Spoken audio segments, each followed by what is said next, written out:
So X and XY are the chromosomes, and speciation is the description of the weird fact that certain creatures can only mate with themselves and have offspring.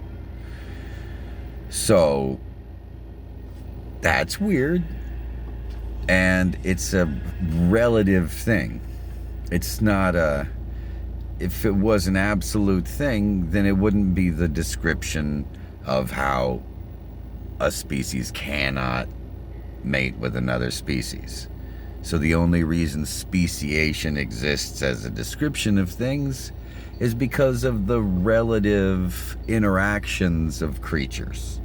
So it describes a global dynamic of many things in an area, an ecology. But the point is that many things are being described when one describes speciation. So it's not a discrete thing. It's the fact that it's weird that a certain creature blorples itself, or I don't know what influences. Nobody knows, honestly, what influences there are that change the genetic characteristics of a species during its existence, that lead to the changes of its offspring to become a whole nother thing that can no longer mate with anything like what it came from. That's really strange.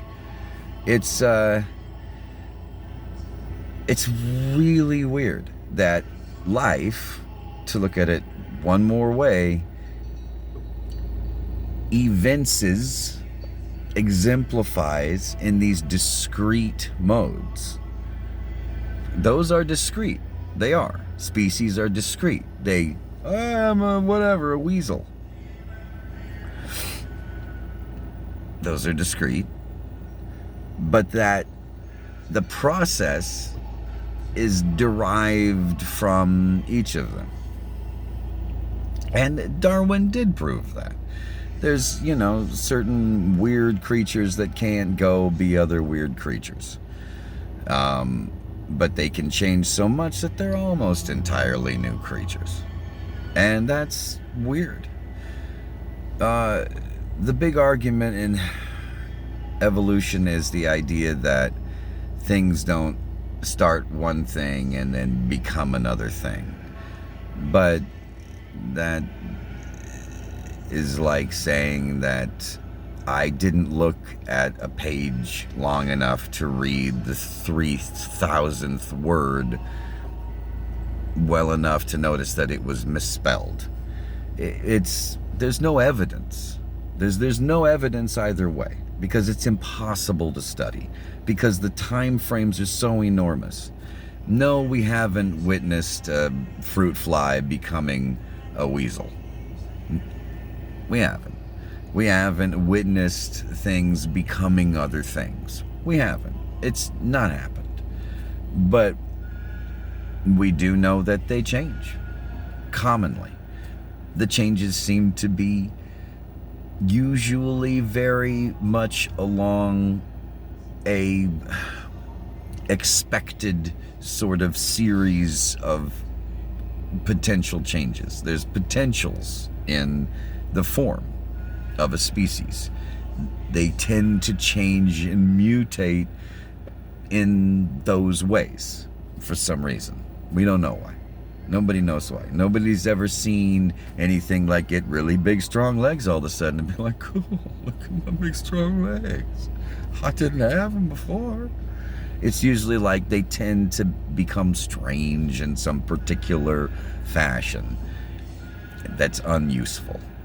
But speciation nevertheless exists. Okay, so here's the problem, is that creationists go, well, there you go, you can't turn a blade into a walnut. And that's true.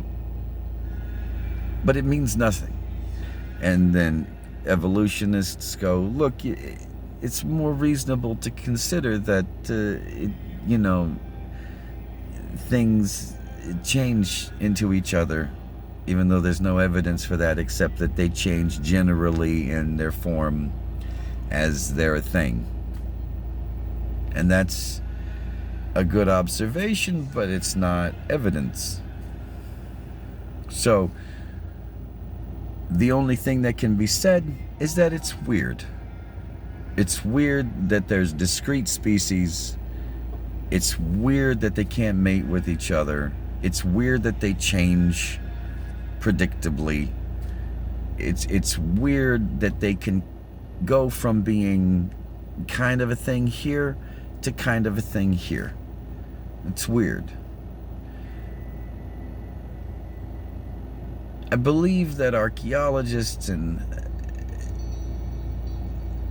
other folks would probably say that there are crucial points in evolution that beget all kinds of stuff, and that those are all gone because they did that and now they're done. I think that creationists would say, why say that when, there's all of this stuff in forms? And I would say, look, like, if anybody's ever had any experience of spirit, that's some weird stuff. Like, it can definitely change you. And diseases and weird stuff like that all tends to have that kind of effects. And spirits tend to use all that. But I started by saying X and XY and XX and all the rest of it. And all I'm saying is, clearly, apes and later apes and human beings are very similar creatures. I'm not saying they came from weasels. I'm not saying they came from anything else. But what I'm saying is that as far as a species becoming a species, I still believe that it's a smooth process, that it's less than a bunch of little changes happening randomly, and it's more like there's an earth, there's an earth, and upon the earth there are forces acting, and within the earth there's forces acting, and the whole universe is acting upon itself in every way. And the way that this world does life, it does it all together. And so when one wants to consider what that life is becoming, it has to be considered all together, instead of this idea that it's like a code that evinces.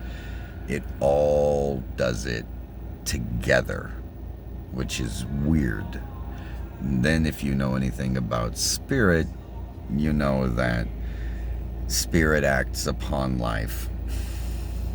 And so it's not so much this discrete idea that we tend to think in, but it's that the whole thing is relatively giving evidence that there is both a process and it's within a design that's described by these forces, and there's a whole other spiritual level of influence about how the whole thing changes together, which that doesn't even stop, I believe, at this planet. So when you think about how strange it is that a species is one thing that can't do anything with other stuff, it tends to give this idea that it has like a fate. And that's the idea I'm getting into, is that it does have a fate, and that design, that plan is made by elsewise, by God, and humanity is the pivotal character of this planet, maybe of the whole universe, I don't know. But that logistically, to consider it entirely holistically and all of the levels of influence upon it, it really is useful to consider the fatefulness of speciation, the strange line of its existence, the beginning and the end.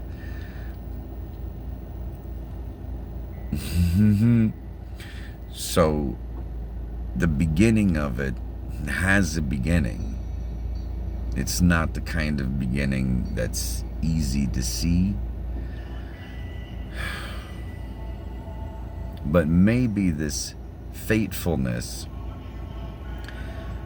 can be sort of recognized in the Y chromosome, because humanity is pretty main on the planet, and the strange Y chromosome actually just degrades over time until it's no more and the species keeps going. But what was that substance? What was it for? You have to think quite a bit outside the modern box to think about it. But if there's a substance and it describes part of being a part of a fate that has a beginning and an end, and it's spent along the way, what was its purpose? That is more of it at the beginning. It's really weird. But this is sadly, the best evidence I have as like a scientifically thinking Christian for the idea that man is the creature that first meets God, because man has to bulwark out all of the baloney, both physically and mentally and spiritually, and that fact that the Y chromosome just has some strange quality where it's needed and then it's not, strangely describes that there's a quality that I've described. It's the best I can do. It's the best I can do. But that's the only scientific way to think about a process that God makes.